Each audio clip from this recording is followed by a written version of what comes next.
Là, maintenant, une machine sait déjà que vous allez cliquer sur cette vidéo, avant même vous. Chaque recommandation que vous recevez a été calculée à partir de ce que vous avez déjà regardé, aimé, ignoré, fermé après 3 secondes. Chaque contenu modéré automatiquement a été selon des critères invisibles. Vous ne pourrez jamais consulter, ni contester devant qui que ce soit. Des logiciels de productivité surveillent le rythme de frappe des employés en télétravail. Des algorithmes de notation de crédit décident sans explication qui mérite d'un prêt et qui ne le mérite pas. Des systèmes de reconnaissance faciale identifient des visages dans des foules entières, en quelques secondes, sans qu'aucun de ces visages n'ait donné son accord. Et vous, vous adaptez sans même vous en rendre compte. Vous choisissez vos mots différemment selon la plateforme. Vous hésitez avant de taper certaines recherches parce que vous savez que quelque chose vous observe. Vous ne savez juste plus quoi, ni pourquoi, ni selon quelles règles. Si ce que vous venez d'entendre vous a marqué, ne partez pas maintenant. Et abonnez-vous avant la suite.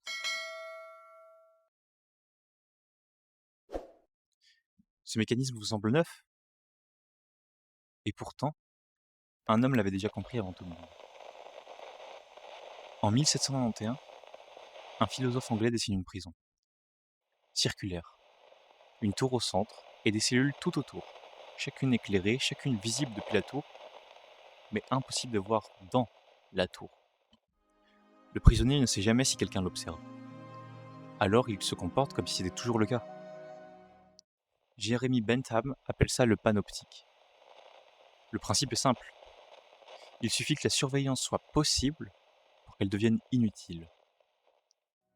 Pas besoin de gardien à chaque instant. Pas besoin de punir. Il suffit que le doute suffise. Bentham pensait déjà avoir inventé un outil d'économie. Un seul gardien pouvant surveiller des centaines de détenus. Ce qu'il n'avait pas mesuré, c'est la portée philosophique de cette découverte. On peut faire obéir un être humain sans jamais le toucher, sans jamais même le regarder. Juste en le laissant croire qu'il pourrait l'être. Michel Foucault, 2 siècles plus tard, comprend que ce modèle ne reste pas enfermé dans les prisons. Il s'infiltre partout. Écoles, usines, hôpitaux. Le pouvoir moderne, dit Foucault, ne fera plus les corps. Il discipline les esprits en les convainquant qu'ils sont regardés en permanence. Le vrai génie du dispositif, ce n'est pas la tour. C'est que le prisonnier finit par devenir son propre gardien. Aujourd'hui, la tour n'a plus de fenêtre.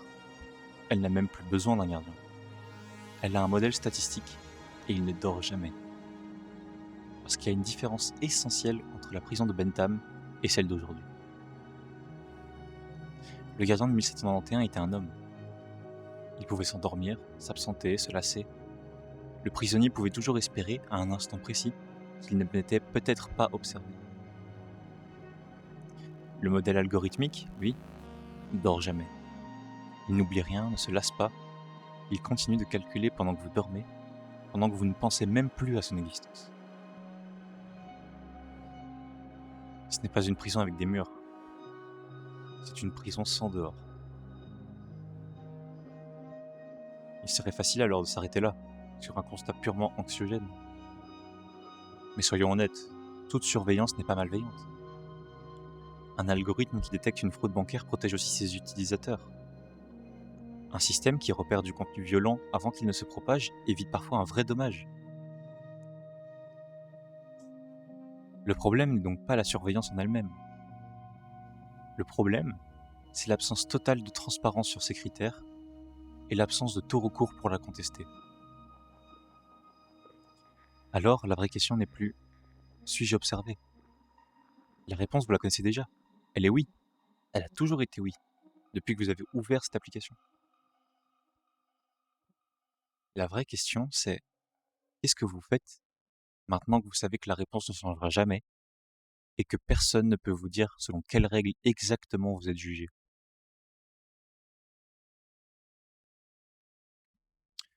Vous venez de regarder cette vidéo jusqu'au bout. Une intelligence artificielle vient déjà de le mesurer, de le comparer et de décider ce qu'elle va vous montrer ensuite, à cause de ça. La question n'est pas si vous êtes observé. La question c'est ce que ça change maintenant que vous le savez. Vous êtes déjà venu jusqu'ici. C'est le moment pour vous de s'abonner, pas pour suivre une chaîne de plus, mais pour rester conscient de ce qui vous regarde.